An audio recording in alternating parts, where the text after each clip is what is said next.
오늘 우리 함께 읽을 말씀, 은혜 받을 말씀은 고린도 후서 12장 11절에서 15절입니다. 신약 성경 고린도 후서 12장 11절에서 15절입니다. 제가 봉독해 드리겠습니다.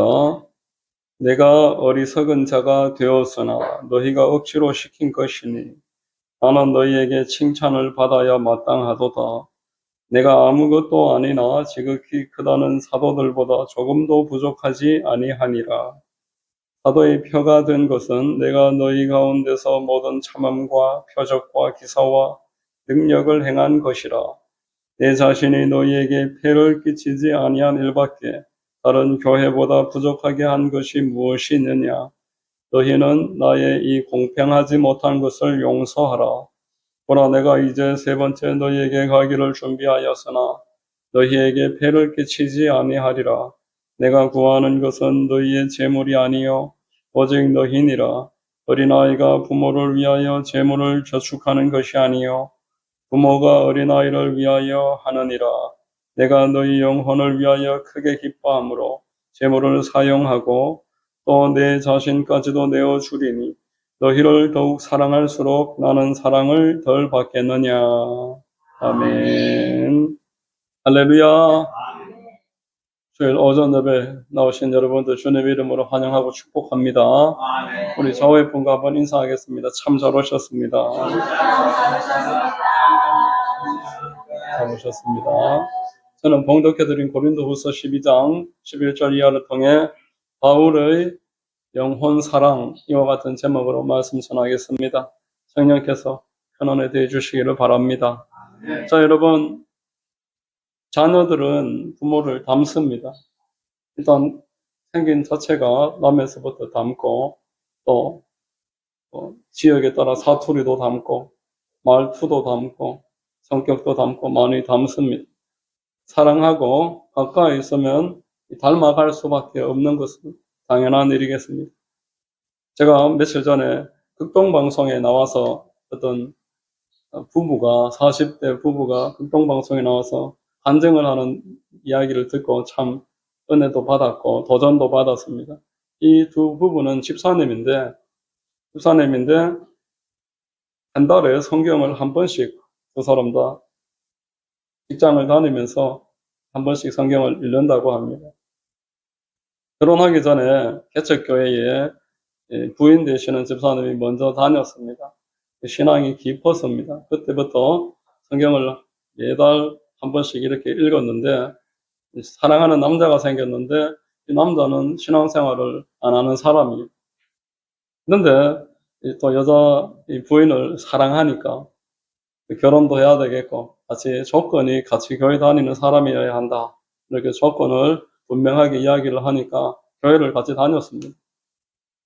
그런데도 이제 10년이 지나도록 마음이 안 열리는 겁니다. 그래서 평상시에는 술도 마시고 담배도 피우고 그런데 이제 아내를 사랑하니까 아내를 지키기 위해서 교회가 도대체 뭐 하는 교회인가 가보니까 그 교회는 성도가 한 20여 명, 30명 안 되는 작은 교회였는데 성도 중에 대다수가 노숙자였어요.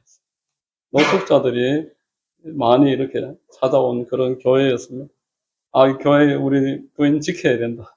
그래서 안 빠지고 10년을 그렇게 교회를 다녔다고 합니다.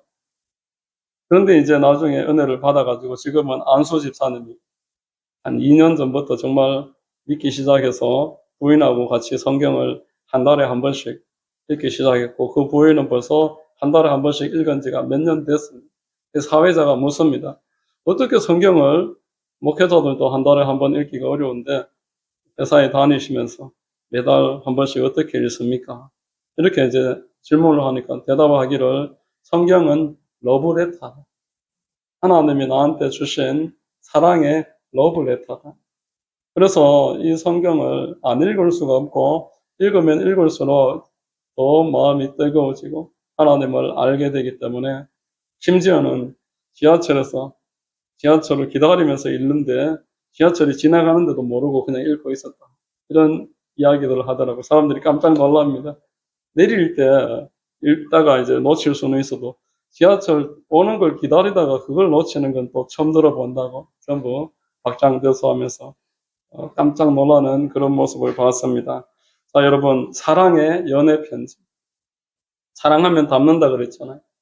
연애 편지를 읽고 또 사랑하는 사람하고 계속 대화하고 만나서 교제하다 보면은 닮아갈 수밖에 없는 겁니다. 하나님께서 나를 사랑하신다니까 나도 하나님 사랑하게 되고 또 하나님이 이 세상 사랑하시니까 이 세상을 사랑하되 특별히 교회와 이 불신자들 아직도 믿지 않고 있지만 언젠가 하나님이 택해서 돌아와야 될 사람들 그들에 대한 사랑이 마음에 생겨나는 것입니다. 요한복음의 3장 16절에 하나님이 세상을 이처럼 사랑하사 독생자를 주셨으니 이는 그를 믿는 자마다 멸망하지 않고 영생을 얻게 하려 하심이라. 이 마음이 믿어지니까 이 세상에 대한 간절함이 생깁니다. 아, 멸망하면 안 되는데 저렇게 살면 망할 수밖에 없는데 마음에 간절함이 생기는 것입니다. 요한일서 4장 10절 한번 같이 읽어보겠습니다. 사랑은 여기 있으니 우리가 하나님을 사랑한 것이 아니요 하나님이 우리를 사랑하사 우리 죄를 속하기 위하여 화목제물로 그 아들을 보내셨습니다. 아, 내가 뛰어난 사람이라서 내가 영적으로 센스가 있어서 하나님을 믿고 살아가는 게 아니라 하나님이 나를 사랑하셔서 나를 찾아와 주셨고 내 눈을 열어주셔가지고 바울처럼 귀가 열리고 눈이 열려서 그 사람들이 많이 있었는데 아무도 그 음성을 듣지 못합니다. 바울만 듣습니다. 다른 사람들은 빛은 보지만 바울만 봤던 것입니다. 이처럼 우리 하나님이 나를 찾아와 주신 것이고 나를 깨우쳐 주신 것이고 혼미한 나의 이 영적 상태를 하나님께서 깨닫게 주신 것. 이게 믿음의 출발인 줄로 믿으시기를 바랍니다. 로마서 5장 8절에 우리가 아직 죄인 되었을 때 그리스도께서 우리를 위하여 죽으심으로 하나님께서 우리에 대한 자기의 사랑을 확증하셨느니라. 내가 목사였을 때, 내가 집사였을 때 아닙니다. 내가 여전히 죄인 되었을 때 아저씨들 제가 전도하다 보면은 저한테 내 주먹을 믿어라 막 이러시더라고요. 주먹을 믿어라. 이런 사람 요즘도 있습니다. 얼마 전에 어떤 아저씨는 내가 목사님을 한 대 때려가지고 여기서 쓰러지게 만들면은 하나님이 병원 데리고 갑니까? 이러더라고요. 저한테 전도하는. 그래서 제가 하도 어이가 없어갖고 그래 이제 뭐라고 대답은 안 했지만 그만큼 이제 세상 사람들은 하나님에 대해서 마음이 꽉 닫혀 있고 우리도 마찬가지였습니다. 교회를 다니면서도 할머니가 연보 주는 거 다 주머니 안주머니에 집어넣고 갔다가 와서 금방 갔다 와놓고도 처음부터 끝까지 다 있었다고 거짓말하고 그러던 시절이 누구나 처음부터 있었습니다. 그럼에도 불구하고 우리 하나님이 저와 여러분들을 만나주시고 구원해 주신 줄로 믿으시기를 바랍니다. 이 하나님의 사랑을 깨달은 사람은 먼저는 하나님을 사랑하지 않을 수가 없습니다. 나를 기다려 주셨기 때문에 나를 먼저 찾아와 주셨기 때문에 나도 사랑하게 되고 또 내가 사랑하는 사람이 귀하게 여기는 것은 나도 귀하게 여기는 것입니다. 하나님이 교회를 위해서 그 아들을 보내주셨고 십자가에서 모든 피를 흘려주심으로 교회를 사랑하시고 있고 아직까지도 2000년이 넘도록 주님 재림하시지 않고 기다리시는 것은 오래 참으시는 이유는 구원받아야 될 사람들이 아직 많이 있기 때문에 이 세상에 아직도 하나님이 택하신 자들 우리가 전도해야 될 사람들 남아있기 때문에 그래서 우리 주님이 안 오신다는 걸 생각할 때 우리 전도에 무관심할 수가 없게 되는 것입니다. 사도 바울은 이런 애타는 마음으로 주님을 날마다 닮아가게 됐습니다. 오늘 본문 말씀에는 사도 바울이 어떤 마음이었는지 그 영혼에 대한 마음을 보여주고 있습니다. 첫 번째로 하나님의 자녀들을 사랑했습니다. 성도들을 마음 깊이 사랑했습니다. 오늘 본문의 11절에 내가 어리석은 자가 되었으나 너희가 억지로 시킨 것이니 나는 너희에게 칭찬을 받아야 마땅하도다 이렇게 말했습니다. 사도 바울이 어리석은 자가 되었습니다. 왜냐하니까 그 성도들 때문에 사도 바울이 생각할 때는 뭐 환상을 보고 왔고 기적을 보고 왔고 뭐 여러 가지 능력이 나타나고 학벌이 좋고 이런 것들 자랑하는 것은 어리석은 일입니다. 그런데 사도 바울이 자랑을 할 수밖에 없었습니다. 성도들이 거짓 선지자들한테 마음이 팔려버렸어요. 거짓 선지자들 보니까 기적이 나타나고 환상도 봤다 그러고 학벌도 좋고 바리새인이고 뭐 여러 가지 이야기들을 하는 거 보니까 성도들이 거기에 마음이 팔려갖고 바울 이야기 듣지 말고 우리 이 사람 이야기 듣자 뭐 이렇게 마음이 흔들리는 걸 보니까 바울이 그러면 나도 봤다. 나도 다 겪어봤다. 나도 들었다. 나도 올라갔다 왔다. 나도 손을 얹었을 때 귀신이 떠나가고 마귀가 떠나가고 병이 고침 받았다. 이런 이야기들을 어리석지만 할 필요도 없는 이야기인데 내가 해왔다라는 것입니다. 이게 사도 바울이 내가 어리석은 자가 되었으나 너희가 억지로 시킨 것이니 나는 너희에게 칭찬을 받아야 마땅하도다. 이 말의 의미입니다. 여러분, 영혼을 구원하는 것은 예수 그리스도와 그분의 십자가의 보혈인 줄로 믿으시기를 바랍니다. 예수 그리스도께서 십자가에 못 박히셔서 죽으시고 피 흘리시는 게 부족했더라면 우리가 학벌이 좋아야 되고 우리가 능력이 많아야 되지. 누가 잘나야지만 하나님이 어떤 사람들을 구원하실 수 있다라면은 그리스도의 십자가가 부족하다는 말이 되는 것입니다. 그러나 사도 바울이 생각할 때는 오직 예수 그리스도와 십자가에 못 박혀서 피 흘려 주신 것 이거 외에는 나는 말하지 않겠고 자랑할 필요가 없다. 이렇게 늘 선포했습니다. 그러므로 여러분 저와 여러분들이 구원받은 것은 예수님과 그분의 십자가의 보혈입니다.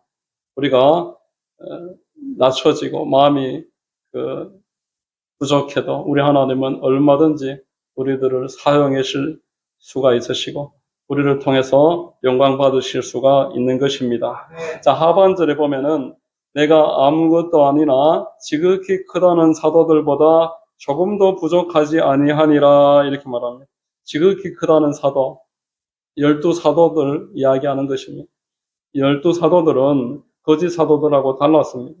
거짓 사도들은 학벌을 자랑하고 여러 가지 기적을 쫓고 그런 것들로 자기를 드러내기를 기뻐했지만 12사도들은 오히려 주님 때문에 핍박받는 것을 기뻐했습니다. 예수 그리스도의 이름 때문에 감옥에 들어가고 능욕당하는 것을 즐거워하고 그것을 영광스럽게 여겼습니다. 사도 바울은 내가 아무것도 아니나 지극히 크다는 사도들보다 조금 더 부족하지 아니하니라 그렇게 말하는 것입니다. 하나님께서 베드로를 부르시면서 네가 나를 사랑하느냐 그러면 내 양을 먹이라 3번 말씀했습니다. 하나님을 사랑하고 성도를 사랑하는 마음 이 사도들의 마음입니다. 그런데 바울은 내가 그들보다 조금 더 부족하지 아니하니 내가 진심으로 너희들을 사랑하고 있고 너희들을 위해서 모든 일을 할 수 있다. 여러분 우리가 하나님 나라의 가장 큰 자가 누구겠습니까? 하나님의 나라의 가장 귀하고 나중에 하나님께 칭찬받고 하나님으로부터 많은 상급을 받은 사람은 많이 사랑하는 사람입니다. 하나님 사랑하고 영혼을 사랑하고 바울처럼 한 영혼을 위해서 어리석음에도 불구하고 자기를 어리석은 자리에도 내려보내고 진심으로는 뜨겁게 교회를 사랑하고 성도들을 사랑해서 온 세계를 다니면서 복음을 전했던 것 이것이 하나님의 큰 사랑을 받고 있는 사람의 증거인 것입니다. 자, 두 번째 바울에게 표적이 따랐습니다. 본문의 12절 보시면은 사도의 표가 된 것은 내가 너희 가운데서 모든 참음과 표적과 기사와 능력을 행한 것이라 이렇게 말합니다. 사도의 표, 이 표라고 말하는 그 번역된 헬라어가 세메이온이라는 단어입니다. 표적을 말하는 것입니다. 증거를 말하는 단어입니다.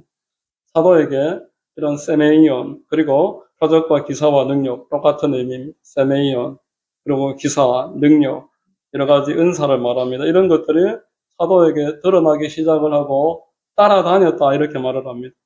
왜 따라다녔을까요? 하나님을 사랑하고 복음을 증거하는 곳에 성령께서 역사하시는 줄로 믿으시기를 바랍니다. 사도행전의 1장 8절에 오직 성령이 너희에게 임하시면 너희가 권능을 받고 예루살렘과 온 유대와 사마리아와 땅끝까지 이르러 내 증인이 되리라. 아멘. 이렇게 말했습니다. 여러분, 성령의 역사가 언제 나타난다고 성경은 말합니까? 성령님은 오직 예수 그리스도를 증거하기 위해서 이 땅에 오신 영인 줄로 믿으시기를 바랍니다. 아멘.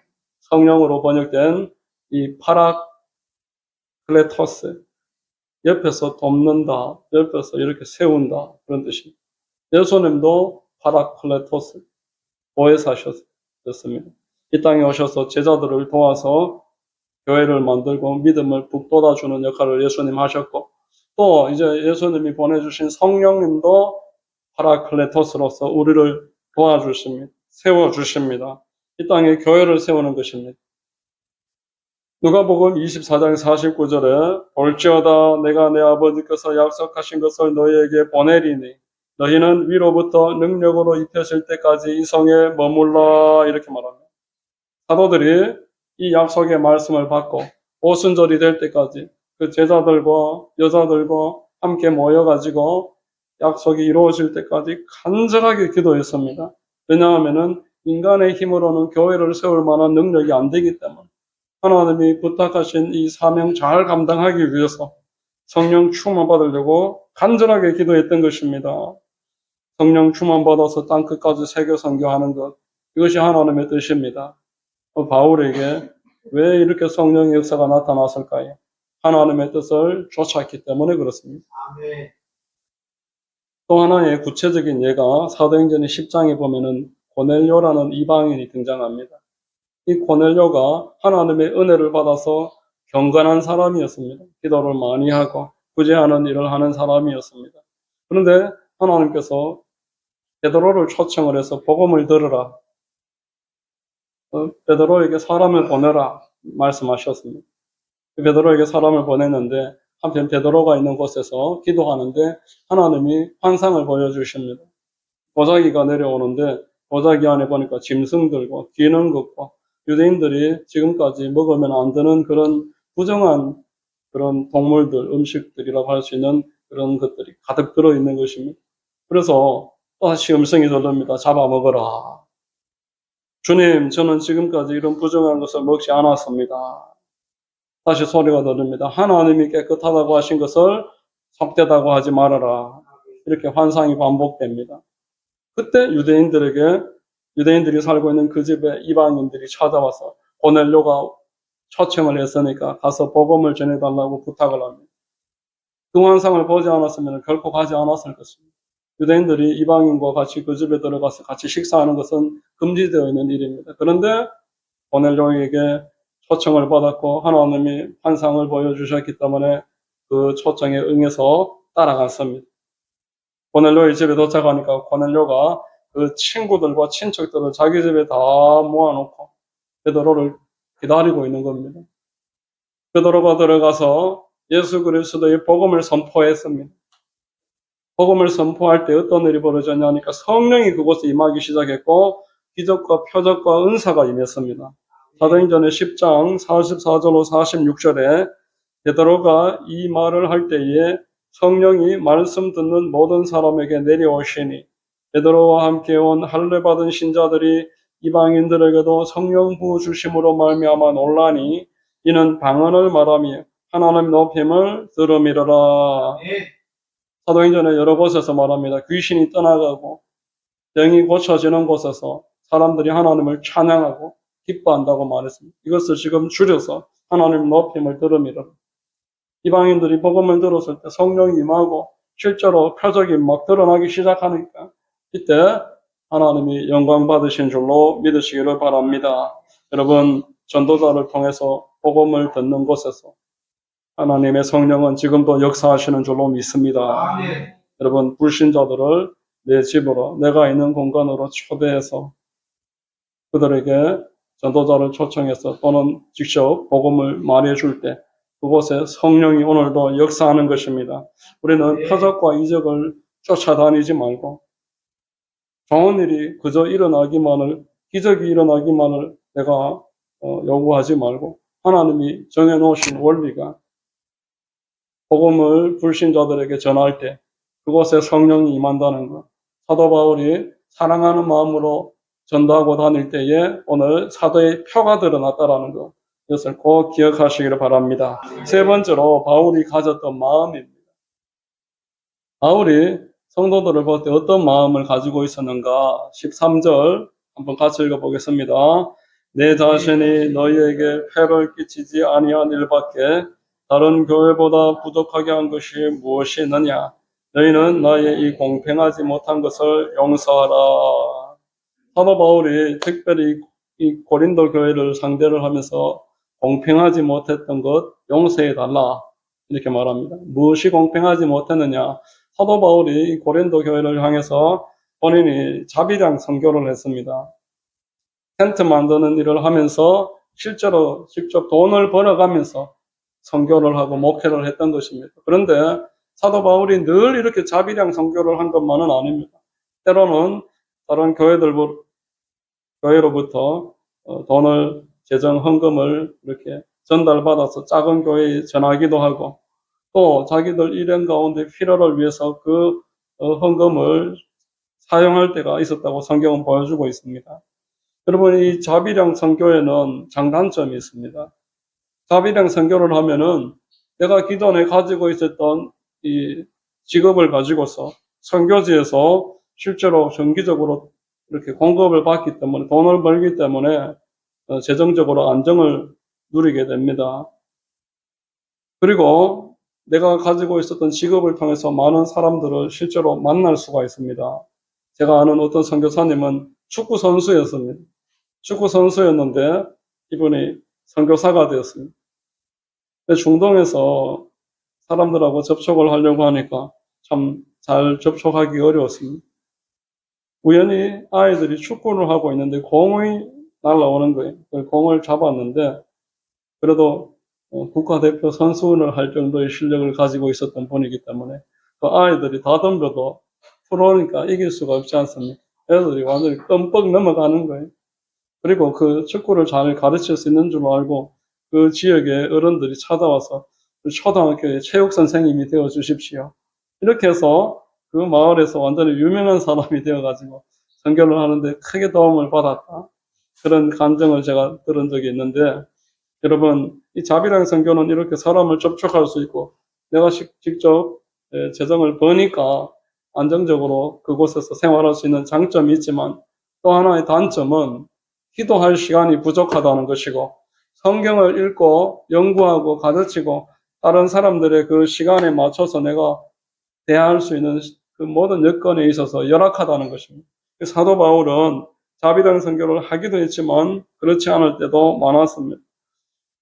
사도 바울이 고린도 교회에서 자비랑 선교를 했던 가장 큰 이유는 그 교회의 성도들을 아끼는 마음 때문이었습니다. 그 교회의 성도들을 소중하기 때문에 누구 한 사람이라도 그 불신자들 선교지에서 시험 드는 자가 없으라. 14절 우리 같이 한번 읽어보겠습니다. 보라, 내가 이제 세 번째 너희에게 가기를 준비하였으나 너희에게 폐를 끼치지 아니하리라.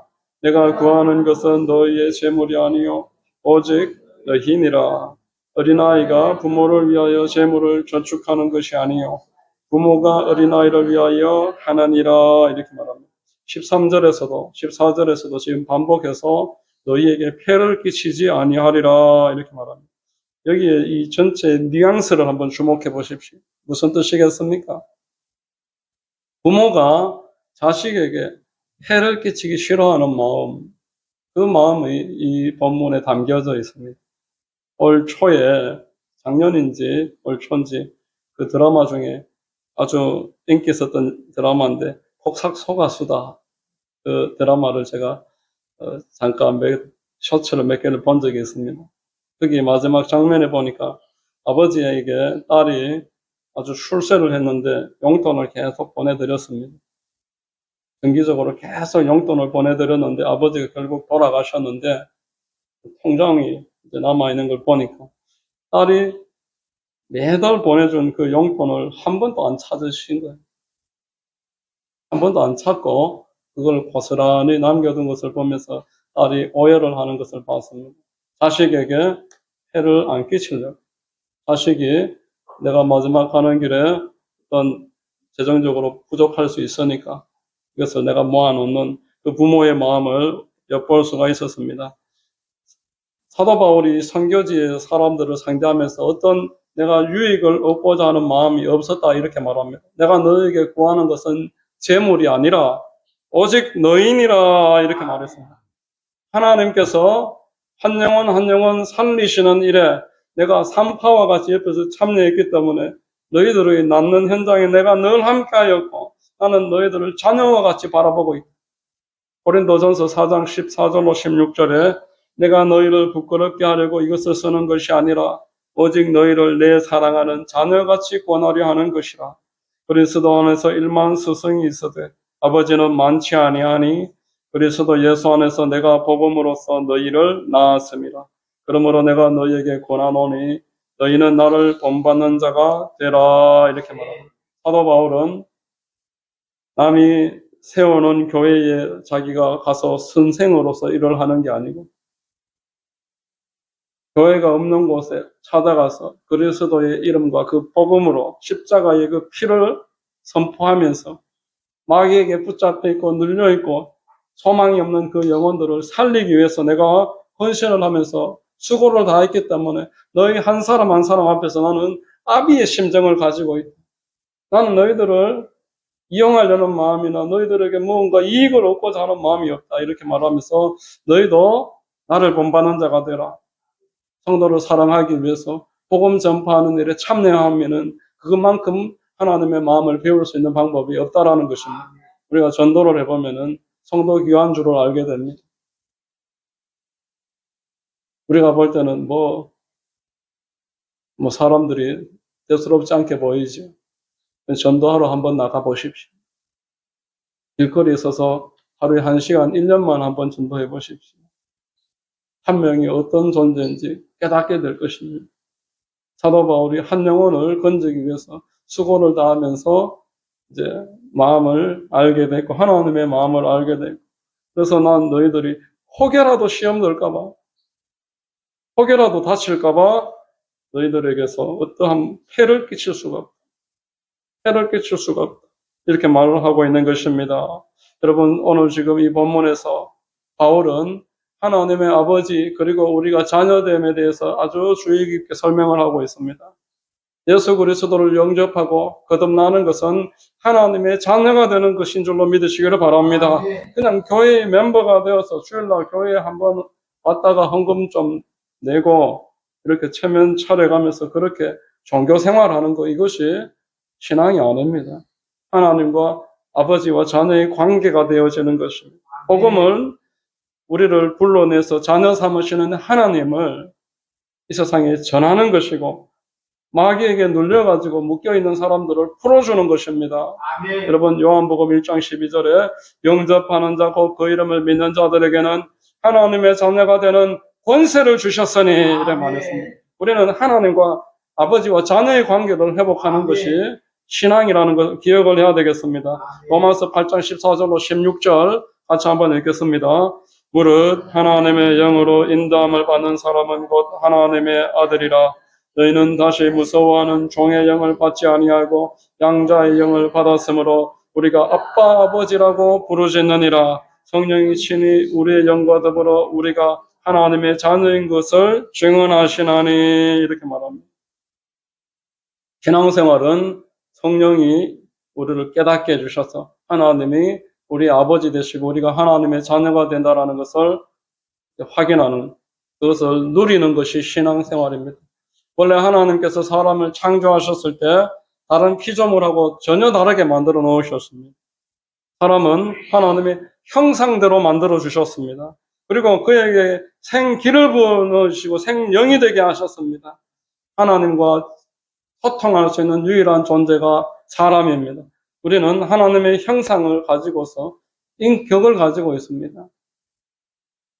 창세기 1장 26, 27절에 하나님이 이르시되 우리의 형상을 따라 우리의 모양대로 우리가 사람을 만들고 그들로 바다의 물고기와 하늘의 새와 가축과 온 땅과 땅에 기는 모든 것을 다스리게 하자 하시고 하나님이 자기 형상 곧 하나님의 형상대로 사람을 창조하시되 남자와 여자를 창조하시고 하나님의 형상이 남자와 여자에게 이렇게 나누어져 있어요. 남성성, 여성성, 이 두 남성성, 여성성 이 인격이 함께 어우러져서 하나님의 영광을 드러내고 가정을 이루고 이 땅에 많은 영혼들을 번식하면서 생육하고 정복하고 다스리고 충만하게 살아라.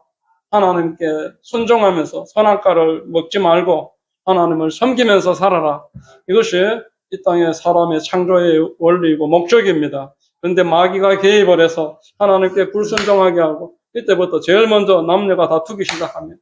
저 여자가 이 선악과를 먹으라고 했습니다. 그러면서 남자는 여자를 다스리기 시작하고 여자는 남자를 사모하되 둘은 늘 충돌한다고 성경이 말하고 있습니다. 여러분, 이게 마귀가 가정을 해틀어 놓고 그 가정이 그렇게 힘들어지면서 자녀들이 불행해지고 가정이 기초 단위로서 무너지면 사회가 어떻게 됩니까? 마귀가 하는 일입니다. 마귀가 영적 존재로서 이 땅에서 하나님과 사람이 행복하게 사는 것을 막아버렸습니다. 이것을 해결하는 길이 인간으로서는 없다라고 성경은 우리에게 알려주고 있습니다. 하나님과 사람 사이에 그 가로막혀져 있는 죄, 이 죄의 문제를 인간이 자기 스스로 해결할 수가 없습니다. 이 죄의 문제를 해결하시려고 이 땅에 오신 분이 예수 그리스도이시고 그분께서 하신 일이 십자가에서 죽어주신 일이라는 것을 기억하시기를 바랍니다. 여러분, 오늘 사도 바울은 이 하나님을 깨닫고 복음을 이해하니까 너무너무나 하나님에 대한 사랑과 교회에 대한 사랑으로 충만했습니다. 여러분 가운데는 하나님을 너무 사랑하게 되면 안 되는데 그런 이야기를 혹시 들어본 적이 있으십니까? 하나님을 너무 사랑하게 되면 안 된다. 적당하게 거리를 두고 신앙생활을 해야 된다. 이런 말을 하는 것을 들어본 적이 있으실 겁니다. 여러분 하나님 사랑하기를 두려워하지 마십시오. 오늘 본문 15절에 내가 너희 영혼을 위하여 크게 기뻐함으로 재물을 사용하고 또 내 자신까지도 내어주리니 너희를 더욱 사랑할수록 나는 사랑을 덜 받겠느냐 이렇게 말했습니다. 하나님을 사랑하면 혹시 선행할까? 정신 바짝 차려야 된다. 뭐 이렇게 장경동 목사님 저번에 이야기하더라고. 부흥에 잘못 가서 정신 바짝 안 차리면은 무슨 일이 벌어질지 모른다. 손해 보게 된다는 거. 막 선교사로 떠나가라. 막 아멘 그러면서 손 들어버리면은 평생 그 마음에 선교사 아멘 했는 것 때문에 근심이 돼가지고 이만 오면은 너 그때 아멘 했지. 꼭 들리는 것 같아요. 그래서 정신을 바짝 차려야 된다. 이렇게 이야기하는 걸 제가 듣고 한참을 웃었습니다. 자, 여러분 하나님 사랑하는 거 겁내지 마십시오. 우리 하나님은 여러분들을 사랑해 주실 때는 축복하기 위함인 줄로 믿으시기를 바랍니다. 쓰임 받을수록 사랑이 넘쳐나게 되면 사랑하게 되는 거예요. 거리를 두고 딱 어느 상정선에서 내가 내 스스로 끊어놓으면 더 이상 가까이 갈 수가 없습니다. 하나님은 우리를 부르시는데 내 스스로 끊을 수가 있는 게 사람이에요. 그러나 하나님의 말씀에 순종해서 계속 나아가고 하나님이 인도하신 대로 따라가다 보면은 하나님을 뜨겁게 사랑하게 되는 것입니다. 그 사랑이 여러분들을 감동하고 강권하는 줄로 믿습니다. 시편 91편 14절에 그가 나를 사랑한 적 내가 그를 건지리라 이렇게 말했습니다. 사도들은 고난당하기를 기뻐했습니다. 왜냐하면은 복음을 위해서 수고하면은 100배로 갚으리라 말씀하셨기 때문에 하나님이 100배로 갚아주시는데 그 사람이 나에게 뭘 어떻게 하겠는가. 먼저는 내려놔야 되고 손해보는 것 같지만 결국은 30배, 60배, 100배로 갚으십니다. 여러분 세상 사람들은 고난에 주목합니다. 불교의 핵심은 고난입니다. 이 사람의 이 고난을 어떻게 제거할까? 이 세상 종교의 아주 이 중앙에 있는 게 불교라고 할 수 있고 대부분 모든 종교가 마찬가지입니다. 어떻게 하면 고난을 제거할까? 사람이 고생을 덜하고 살까? 여기에 초점 맞춰 있습니다. 그러나 기독교는 고난에 주목하지 않습니다. 하나님과의 관계에 주목합니다. 하나님과의 관계가 깨어지는 것이 죄이고 죄로 말미암아서 고난이 이 땅에 들어왔기 때문에 고난을 제거하려고 노력하는 것이 아니고 하나님과 관계를 바르게 함으로 죄를 씻어내면은 죄가 제거되는 만큼 고난이 떠나가는 줄로 믿으시기를 바랍니다. 그래서 성경은 회개하라 이렇게 외치는 것입니다. 회개하라. 여러분, 하나님과의 관계가 깨져 있는데 고난에만 주목하고 어떻게든 복을 받으려고 애쓰는 것을 기복신앙이라 그럽니다. 그것은 불가능한 일입니다.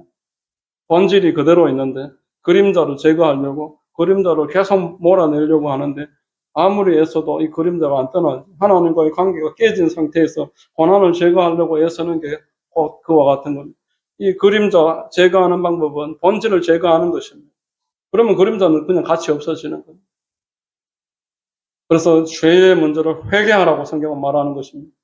회개하면은 한 번도 그런 죄를 지은 적이 없는 것처럼 하나님이 여겨주시겠다 이런 말씀하셨습니다.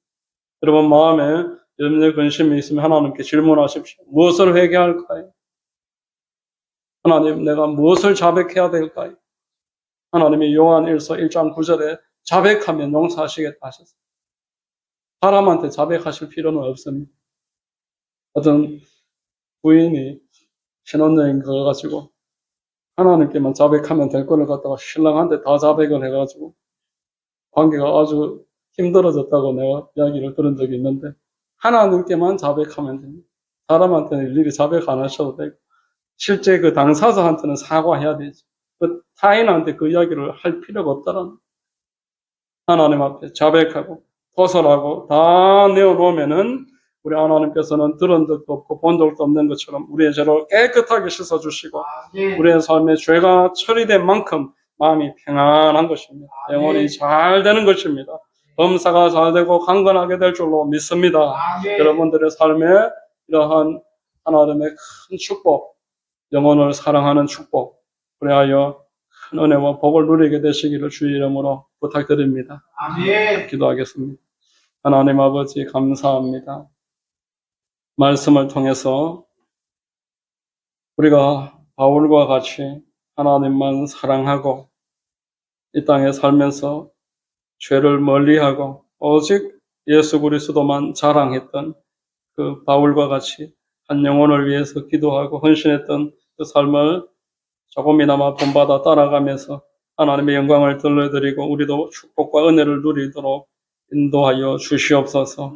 이 자리에 있는 우리 성도님들 모두에게 복을 더하여 주시고 회개하게 하시고 성령으로 충만하게 하여 주시옵소서. 예수님의 이름 받들어 축복하고 기도합니다. 아멘.